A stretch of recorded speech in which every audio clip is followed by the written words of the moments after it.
اچھا، وقفے سے پہلے بہت ہی اہم ہم نقطے پہ بات کر رہے تھے. علی محمد خان صاحب پاکستان تحریک انصاف کے سینئر رہنما ہمارے ساتھ ہیں. ان سے میں نے سوال کیا تھا کہ جی اسٹیبلشمنٹ سے، حکومت سے جہاں مذاکرات ہو رہے ہیں وہاں پہ اسٹیبلشمنٹ سے بھی کہیں نہ کہیں رابطہ ہے، بات ہو رہی ہے، نہیں ہو رہی ہے. اسی کے ساتھ ایک جڑا ہوا سوال جو ابھر کے نقطہ آیا تھا وہ یہ کہ ماضی میں جب بھی اس طرح کا کوئی پولیٹیکل سٹیل میٹ ہوا اس میں کسی تیسرے فریق نے اپنا کردار ادا کیا تھا، اور اسی نقطے پہ تھے کہ وہ ہماری لائن جو تھی منقطع ہو گئی. جی علی صاحب، پہلے تو اس پہ بات کر لیں کہ حکومت اور اپوزیشن کے بیچ میں اگر مذاکرات ہوتے ہیں تو کیا حکومت دے سکتی کیا نہیں دے سکتی. میرے خیال میں دیکھیں، میں پولیٹیکل ورکر ہوں اور میں پریکٹیکل آدمی ہوں. میں خیالات کی دنیا میں خیالی جنت میں نہیں رہتا. دیکھیں، پولیٹیکلی موٹیویٹڈ کیسز ہیں. پولیٹیکلی موٹیویٹڈ کیسز میں حکومت کی ایک پروسیکیوشن ایک درخواست پہ اپنی کیسز واپس لے سکتی ہے جو غلط کیسز بنے ہیں. یعنی کہ آپ ایگزامپل دوں گا کہ عمران خان 3-4 اکتوبر کے بعد بھی جیل میں ہی ہیں، باہر تو نہیں گئے. ان پہ 3-4 اکتوبر کے احتجاج کے بعد بہت سے کیسز بنے جو 26 نومبر کے بعد بھی بنے. ان میں سے کچھ کیسز ایسے بھی ہیں، ان کے وکلاء نے مجھے اڈیالہ میں بتایا، کیونکہ میرا ریگولر اڈیالہ میں جاتا ہوں، نے بتایا کہ ان پہ رہزنی یا ڈاکہ زنی یا کچھ چوری کے بھی کیسز بنائے ہیں 3-4 اکتوبر کے بعد. تو آپ مجھے بتائیں عامر صاحب کیا رات کو اڈیالہ سے جیلر صاحب کے ساتھ مل کے باہر جا کے ڈاکے مار کے واپس صبح آ جاتے ہیں جیل میں؟ تو اس طرح کی کیسز جو غلط کیسز ہیں، جیسے ہمارے اپوزیشن لیڈر صاحب پہ عجیب کیسز، موٹر سائیکل چوری، یا ہماری پارلیمنٹری لیڈر ہیں زرداج گل وزیر صاحبہ، ان پہ عجیب کیسز، یہ سارے واپس کیے جا سکتے ہیں. لیکن اس جہاں تک فارم 47 کا مسئلہ ہے، میرے خیال میں that has to go to some neutral forum.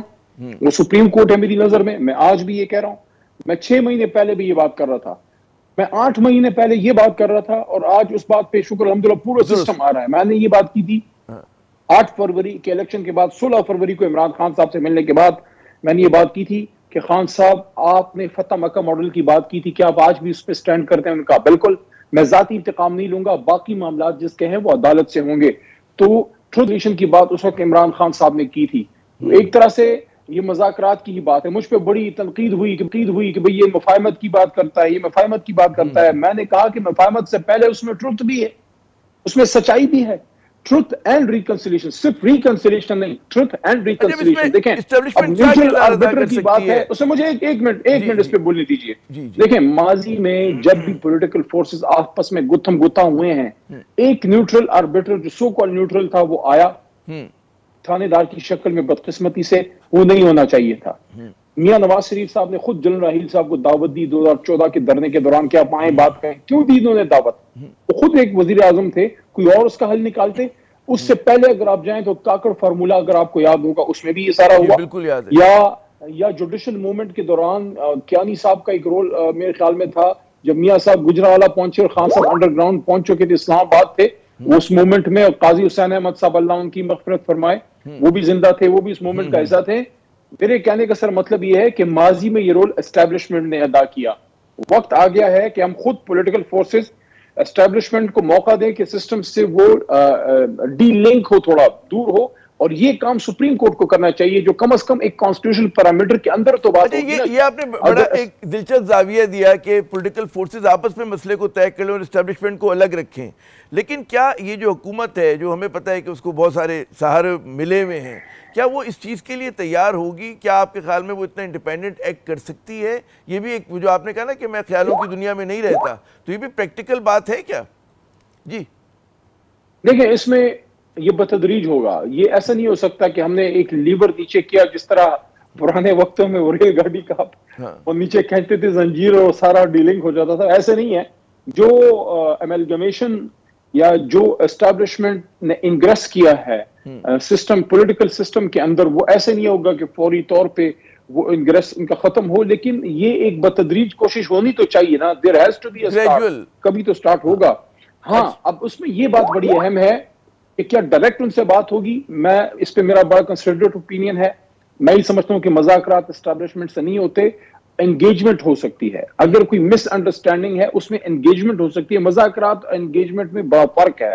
اور پراپر مذاکرات جو ہیں وہ حکومت کے اور اپوزیشن سیاسی فورسز کے بیچ میں ہو سکتے ہیں، ہوتے ہیں.